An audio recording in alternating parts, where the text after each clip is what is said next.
오늘 하나님 말씀은 구약 성경 잠언 제23장입니다. 잠언 23장 22절부터 26절까지 구약 성경 937페이지에 있습니다.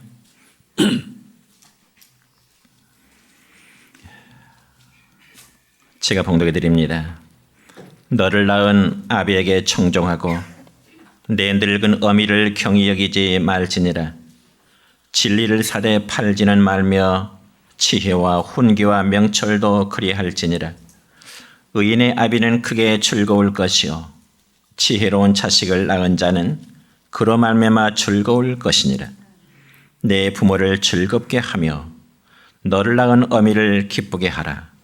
내 아들아, 내 마음을 내게 주며 내 눈으로 내 길을 즐거워할지어다.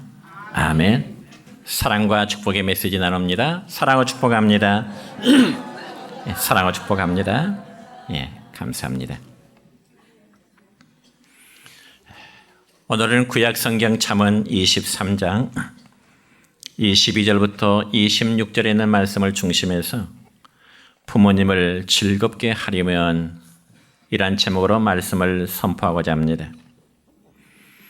여러분, 우리는 지난 월요일에 어버이날을 보냈습니다. 그래서 객지에 있는 자녀들이 토요일날 부모님을 찾아뵈었을 것이고 저번 주 토요일날 그래서 부모님의 은혜와 사랑을 다시 한번 되새기는 아마 그러한 계기가 되었을 것입니다. 여러분, 세상에는 다양한 사랑의 대상과 조건들이 많이 있습니다. 그래서 고대 헬라에서는 사랑을 분류할 때 네 종류의 사랑을 말했습니다. 첫째는 아무런 조건 없이 사랑을 주는 아가페적인 사랑이 있고요. 두 번째 사랑은 친구나 혹은 형제 간의 사랑을 말하는 필리아라는 사랑이 있습니다. 그리고 세 번째 사랑은 이성적이고 그리고 육적인 사랑을 말하는 에로스적인 사랑이 있고, 그리고 네 번째는 희생적으로 온전히 자식들을 사랑하는 부모님의 사랑, 이걸 스톨게적인 사랑이라 그렇게 말합니다. 그러니까 우리가 주변 사람들을 통해서 받는 사랑 가운데 아마 부모님으로부터 받는 사랑보다 더 크고 더 위대한 사랑은 이 세상 어디에도 없습니다. 그리고 부모님의 사랑을 그 무엇으로 다 표현할 수 있겠습니까? 비록 연세가 많으신 우리 성도님들도 돌아가신 부모님, 아버지, 그리고 어머니를 마음에 되새기면서 몇 번만 반복해서 부르다 보면은 눈시울이 뜨거워지게 될 것입니다. 여러분, 아버지를 한자로 부친이라 그렇게 말하고 어머니를 모친이라 그렇게 말하죠. 그래서 이 친자를 어버이친이라고 그렇게 말하는데 이 글자에는 아주 의미심장한 뜻이 있습니다. 옛날 어느 시골에 닷새만에 열리는 5일장에 어느 집의 아들은 그동안 모아놓은 나무찜을 지게에 지고 장터에 나갔습니다. 그리고 늦은 저녁이 될 때면 어머니는 장을 보고 돌아올 아들을 기다리게 되는 거지요. 그럼에도 돌아올 시간에 아들이 되돌아오지 않으면 걱정이 되어서 동구 밖까지 어머니가 나가게 됩니다. 그래서 시장에 갔다가 돌아오는 사람들이 저 멀리서 한 사람씩 한 사람씩 보이기 시작하면 어머니는 좀 더 자세히 보기 위해서 나무 위까지 올라가게 됩니다. 그래서 나무 위에서 본다는 의미로 어버이 친자를 써서 부친 혹은 모친 그렇게 말합니다. 그러면 장에 갔다가 돌아온 아들은 나무를 판 돈으로 어머니께 드릴 반찬과 몇 가지의 가정에 쓸 일용품을 사오게 됩니다. 그러면서 자기를 기다리고 있는 어머니를 만나면 아들은 어머니에게 말하기를, 어머니, 다리 아프신데 어찌 이곳까지 나오셨습니까? 제가 업어드릴 테니까 이 지게 위에 타십시오. 그러면서 노인을 지게에 태우고는 아들의 모습으로 표현된 한자가 바로 효도 효자가 되는 것입니다. 그런데 여러분, 우리의 부모님은 자식의 나이가 아무리 많아도 항상 나무에 올라서서 사랑의 눈으로 바라보시는 그 마음이 부모님의 마음이요, 그게 부모님의 사랑입니다. 언제 올려나 내 자식이 어떻게 되고 있나, 잘하고 있을까, 밥은 먹고 있을까, 잘 살고 있을까, 하고 있는 일은 잘 되고 있을까, 항상한 자식들에 대한 궁금한 마음과 사랑의 마음으로 부모는 자식들의 일을 바라보고 계십니다. 그러므로 자녀된 자들은 항상 부모님의 사랑의 눈빛을, 부모님의 그 마음을 헤아릴 줄 알아야 되는 것입니다. 그리고 그러한 부모님을 고마운 마음으로 편안하게 지게에 모시고 돌아오는 모습이 바로 효이고, 그리고 부모님을 즐겁게 해드리는 것이 바로 우리 하나님의 뜻인 줄 믿습니다. 그렇지만 오늘 우리의 사회는 어떻습니까? 비록 소수이긴 하지만은 자식이 부모님에게 효도하기보다는 어쩌면 부모님의 존재를 너무 가볍게 여기는 그러한 경우들이 있습니다. 그러면 과연 자녀된 자들이 어떻게 부모님을 즐겁게 해드릴 수 있을까요? 첫째는 부모님을 존중히 여김으로 부모님을 즐겁게 해드려야 되는 것입니다. 여러분, 여기 존중히 여긴다는 말은 부모님을 귀하게 여기라는 뜻입니다. 그러니까 부모님이 건강하시든지 아니면 병약하여 노쇠하되든지 부모님은 부모님으로서의 존재의 가치가 너무나 귀한 것입니다. 그래서 오늘 본문 22절의 말씀을 보면 이렇게 기록됩니다. 시작. 너를 낳은 아비에게 청종하고 내 늙은 어미를 경히 여기지 말지니라. 아멘. 그러니까 이 경히 여기지 말라는 말씀은 신중하지 않고 부모님을 소홀히 여기지 말라, 그런 뜻입니다. 다시 말씀드려서 부모님의 존재하심을 경멸하거나 멸시하거나 부모님의 존재를 없이 여기지 말라고 하는 그런 의미입니다. 여러분, 어린 아이가 어릴 때는 이 세상에서 자기 아빠 엄마가 세상에서 최고인 줄 압니다. 우리 아빠가 최고야, 우리 엄마가 최고야. 그렇지만 그 어린아이들이 점점 눈이 열리고 그리고 지식이 쌓이다 보면은 아버지 어머니가 이제는 보통 사람으로 인식을 하게 됩니다.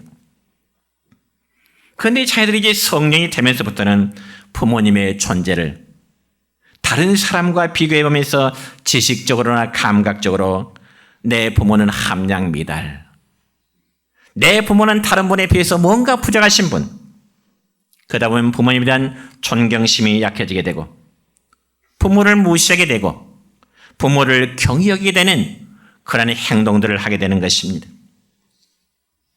그래서 영국의 여류문학가 맥클리언 사람은 그의 글에서 자녀들에게 이런 충고의 말을 주고 있습니다. 사랑하는 자녀들아, 어머니의 인자한 눈, 부드러운 손, 친절한 음성이 존재하는 동안 이것들을 존귀하게 여겨라.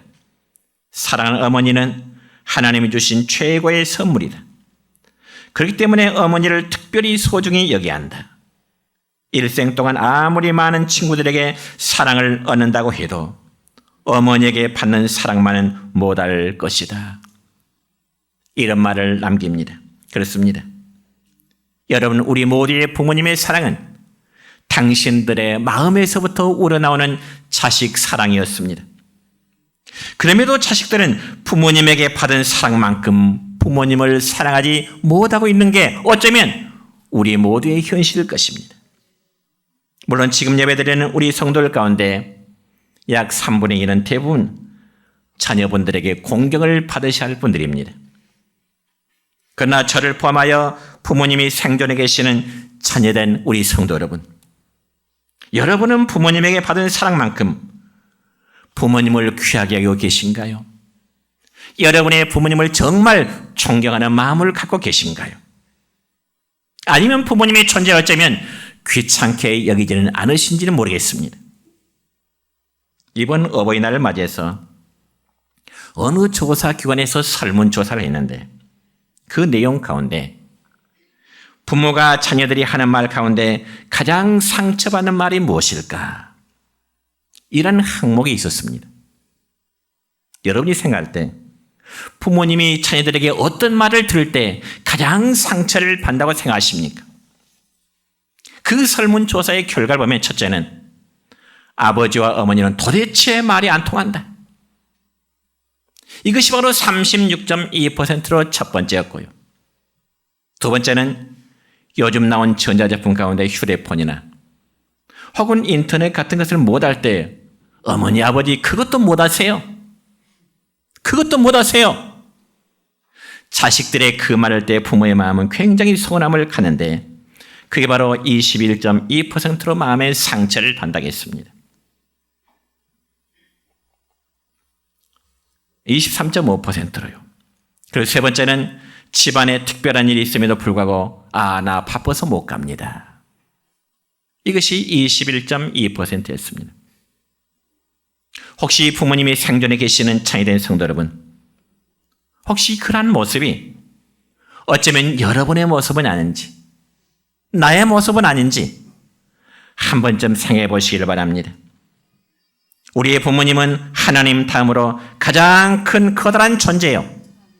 부모님은 하나님의 대리자심을 여러분 믿으시길 바랍니다. 그래서 우리의 부모님이 비록 못 배웠어도, 부모님이 병들었어도, 부모님이 가진 것이 없어도 우리의 부모님은 하나님의 대리자심을 여러분 믿으시길 바랍니다. 그렇기 때문에 부모님을 함부로 대하는 것은 망하고 저주받을 일입니다. 이 말은 저의 주장이 아니라 하나님이 성경을 통해서 과거나 지금이나 미래 모든 세대들에게 주시는 하나님의 말씀이십니다.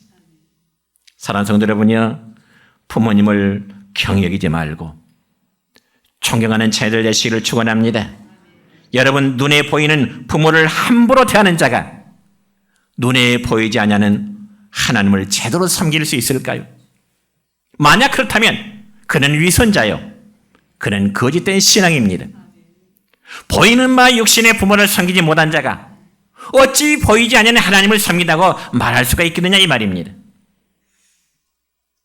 그러니까 하나님을 잘 섬기는 자는 하나님의 대리자인 부모님을 잘 공경해야 되는 것입니다.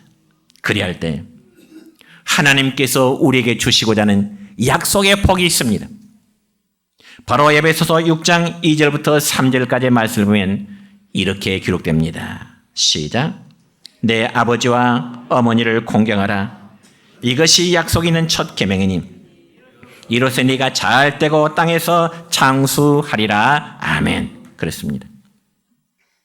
여러분의 하나님의 약속은 변함이 없습니다. 믿으십니까?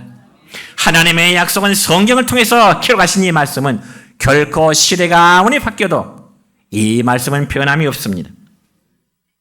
그러므로 땅에서 부유함과 장수함의 복을 누리시기 원하신다면 저를 포함해서 우리 모두 육신의 부모님 공경한 일에 최선을 다하시길 바랍니다.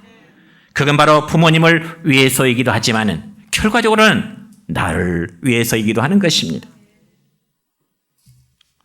그러면 그 열매를 반드시 맺게 될 것입니다. 여러분 명심보에 보면은 이런 글이 있습니다. 효순 환생 효순자요, 오역 환생 오역아이니 불신거든 단간 첨두수하라. 점점 적적 불차이니라. 이런 말이 있습니다. 이 말의 의미였습니다. 부모에게 효도하고 순종하는 자는 자신도 효도하고 순종하는 아들을 얻게 된다는 말이고요. 반대로 부모를 거스른 자는 자기도 불의하는 자식을 얻게 된다고 하는 사실입니다. 그럼에도 만약 그 말을 믿지 못할 거든 처마 끝에서 떨어지는 물방울을 보라는 것입니다. 왜냐하면 처마에서 떨어지는 물은 정확히 떨어진 곳에 그대로 떨어지기 마련입니다. 여러분, 농사를 짓는 분들이 논밭에 무슨 씨앗을 뿌려내 따서 반드시 그 열매를 거두게 되듯이 효와 불효의 결과도 마찬가지입니다. 부모님에게 불효하면서 내 자식에게는 효도 받기를 원한다면 그건 대단히 잘못된 착각입니다. 바라기는 우리 부모 모두 부모님을 존중히 여김으로 즐겁게 해드리는 자녀된 우리 성도 여러분 되시기를 주의 이름으로 축원합니다. 두 번째, 우리가 부모님을 즐겁게 해드리기 위해서는 순종함으로 부모님을 즐겁게 해야 될 줄 믿습니다. 여러분, 신약성경 요한복음 17장 말씀을 보면 제자들을 위한 주님의 기도 내용이 나오는데, 그 내용 중에는 성부 하나님과 성자 예수님의 관계가 어떤 관계인지에 대해서 말씀하고 있습니다. 그러면서 또한 우리가 부모님에게 어떤 모습으로 효를 행할 것인지에 대해서도 잘 보여주고 있는 내용이 있습니다. 여러분, 요한복음 17장 4절의 말씀을 함께 읽을까요? 시작. 아버지께서 내게 하라고 주신 일을 내가 이루어 아버지를 이 세상에서 영화롭게 하였사오니. 아멘. 아버지께서 내게 하라고 하신 일을 내가 이루었다. 그리고 아버지를 영화롭게 해드렸다고 말씀하십니다. 그러니까 이 말씀은 우리 예수님도 성부 하나님 아버지께서 당신에게 분부하신 모든 일을 순종하심으로 그 일을 성취해 드렸다는 것입니다. 그러므로 예수님의 삶은 한마디로 아버지 하나님의 뜻대로 사신 삶이요, 죽기까지 순종하시는 삶이 예수님의 삶이었습니다. 뿐만 아니라 예수님께서는 하나님 아버지 앞에서 오직 예만 있을 뿐 아니오라는 말은 결코 있지를 않았습니다. 여러분, 이 점에서 고린도후서 1장 19절의 말씀을 보면 예수님의 순종하심에 대해서 이렇게 기록됩니다. 시작. 너희 가운데 전파된 하나님의 아들 예수 그리스도는 예하고 아니라 함이 되지 아니하셨으니 그에게는 예만 되었느니라. 아멘. 여러분, 예수님께서는 십자가의 죽으심을 앞두고 최후의 겟세마네 통사를 기도하실 때 주님은 성부 하나님께 이런 기도를 하십니다. 바로 마태복음 26장 39절의 말씀인데 함께 읽습니다. 내 아버지여, 만일 할만하시거든 이 잔을 내게서 지나가게 하옵소서. 그러나 나의 원대로 마시옵고 아버지의 원대로 하옵소서. 아멘. 그러니까 예수님의 이러한 기도는 하나님 아버지를 얼마나 공경하시고 순종하셨는지에 대해서 우리에게 교훈하십니다. 그래서 오늘 본문 26절의 말씀을 함께 읽습니다. 시작. 내 아들아, 네 마음을 내게 주며 내 눈으로 내 길을 즐거워할지어다. 아멘. 이 말씀은 자녀된 자들로 하여금 부모에게 순종을 요구하시는 말씀입니다. 특별히 요즘 자녀들에게 정말 순종의 미덕 찾기가 참 어려운 시기입니다. 그런데 여러분, 우리가 구약성경 창세기 22장의 말씀을 보면 믿음의 조상이라고 불리는 아브라함은 그가 하나님께 아들 이삭을 번제물로 바치는 내용이 나옵니다. 그런데 그 사건에서 하나님께서는 아들을 바치며 순종한 아브라함의 믿음에서는 정말 칭찬하시지만은 한마디의 반항도 없이 자신의 목숨을 내놓은 아들 그 이삭의 순종에 대해서는 칭찬의 한마디가 없습니다. 왜 그랬을까요?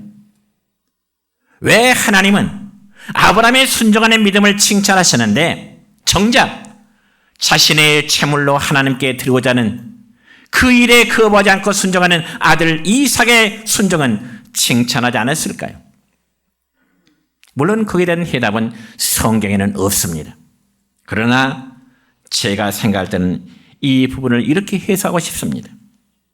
여러분, 부모님에게 자식이 순종하는 것은 하나님께서 보실 때 너무너무 당연한 일이기 때문에 그렇습니다.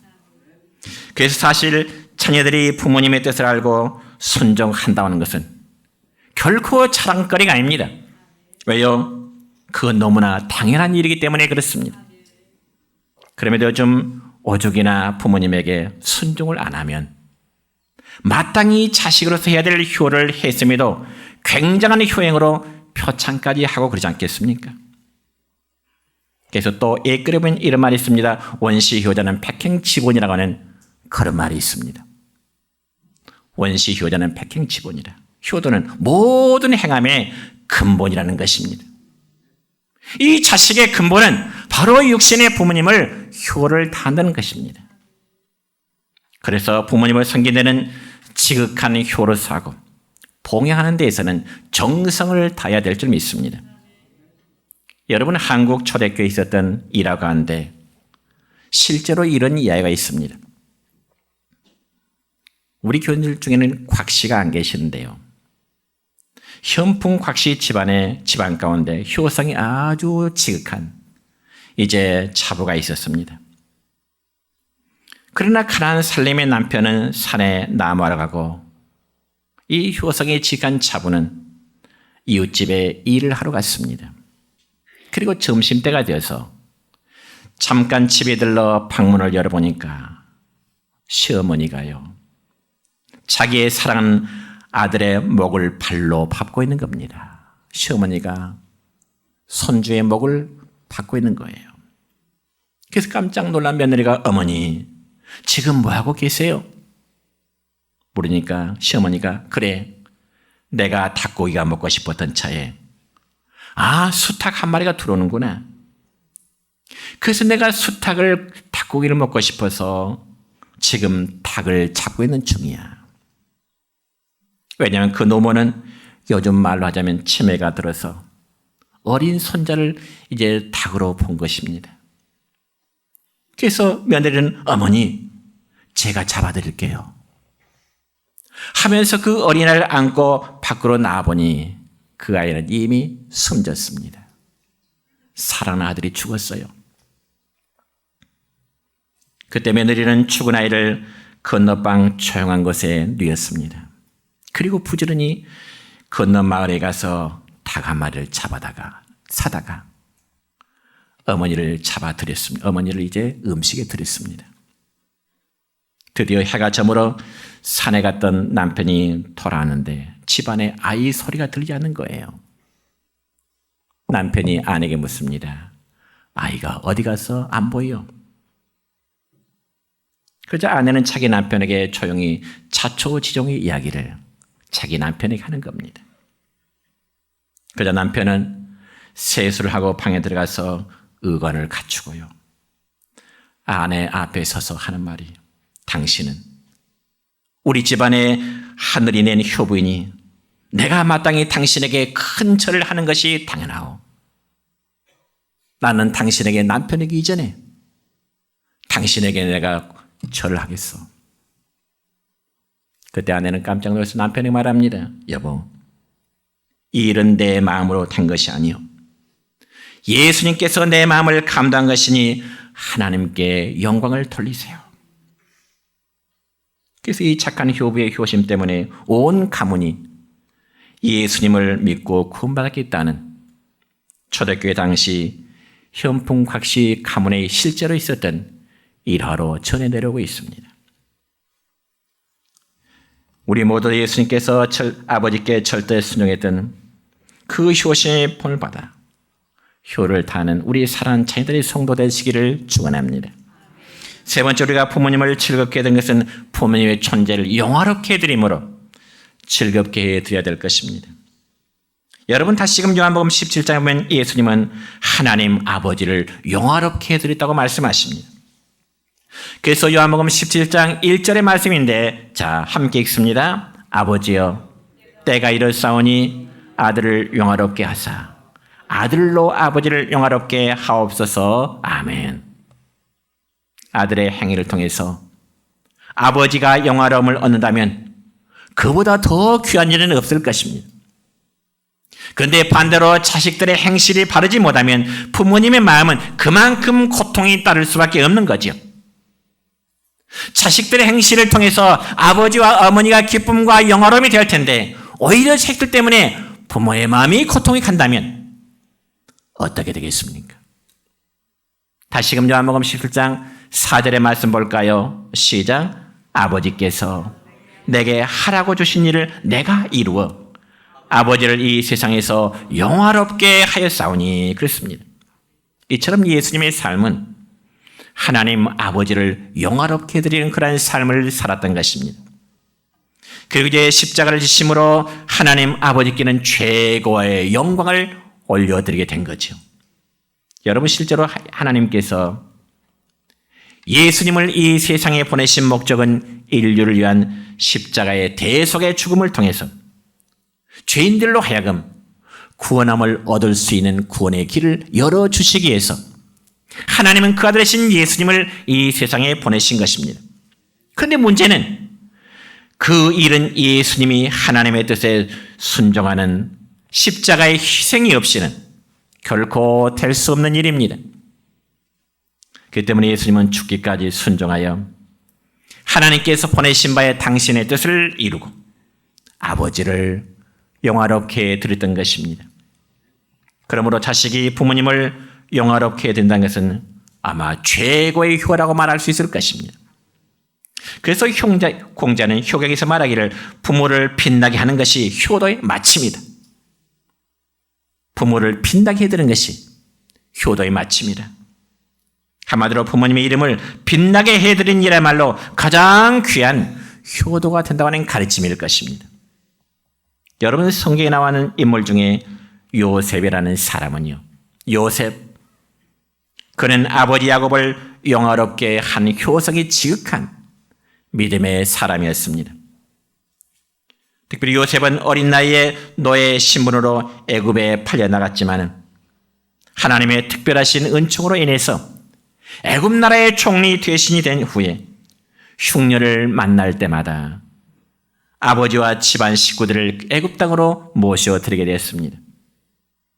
그자 백발이 성성한 야곱은 파로왕 앞에 나가 그를 축복해 주는 영광까지 얻게 된 것입니다. 그러니까 여러분, 한낱 포달거는 유대 민족의 족장이 그 당시 세계를 지배하던 대애굽 제국의 왕의 머리에 축복한다는 것은 정말 커다란 영광이 아닐 수가 없는 것입니다. 그래서 요셉의 가족들은 애굽 땅에서도 가장 좋은 땅, 고센 땅을 바로 왕으로부터 기업으로 받아서 정말 그의 가족들이 풍요로운 삶을 누릴 수가 있었던 것입니다. 이처럼 야곱은 아들 하나를 잘 두어서 그의 말년이 영화로움을 얻게 된 것입니다. 많은 12자녀들이 있지만 특별히 이 야곱은 요셉을 통해서 그의 삶이, 그의 노후가 영화롭고 존귀함을 얻게 되었다는 것입니다. 여러분, 미국의 강철 왕이라 불려지는 카네기라는 사람은 원래 그가 영국의 스코틀랜드에서 태어났지만은 어렸을 때 이 카네의 가족이 저 미국으로 이민을 가게 됐습니다. 그리고 카네기 어머니는 매일 16시간씩 자녀들을 기르기 위해서 힘든 노동을 하게 되죠. 그럼에도 카네기는 어린 시절 내이가 한 벌밖에 없기 때문에 엄마가 밤늦게 돌아오면은 그 내일을 빨아말려서 다음날 있게 해주는 그토록 어려운 삶을 카네기의 어린 시절의 삶이었습니다. 그리고 난 후 카네기가 22살이 됐을 때 카네기는 자기 어머니에게 이런 약속에 말합니다. 어머니, 제가 성공하여 어머니에게 좋은 차를 사드리고 좋은 옷을 입히고 하인들을 둬서 어머니를 생전에 편안하게 해드릴 때까지는 저는 절대로 결혼을 하지 않겠습니다. 그저 어머니는 아들의 말 듣고 그냥 지나가는 말로 가볍게 들었습니다.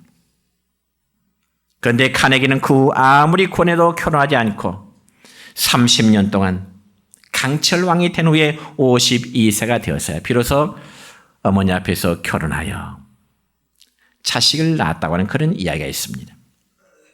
여러분, 우리는 어버이를 영화롭게 드리고 노력했던 이들의 효성을 보고 놀라지 않을 수 없습니다. 무엇보다 우리는 예수님께서 하나님 아버지를 영화롭게 드렸고 예수님께서 하나님 아버지를 섬겼던, 그리고 육신의 부모를 섬겼던 그 섬김의 도를 자녀된 성도 여러분이요, 우리는 함께 깨달을 줄 믿습니다. 우리 모두 부모님과 나아가 하늘 아버지를 영화롭게 함으로 즐겁게 드린 우리의 모든 성도들 되시기를 주님의 이름으로 축원합니다.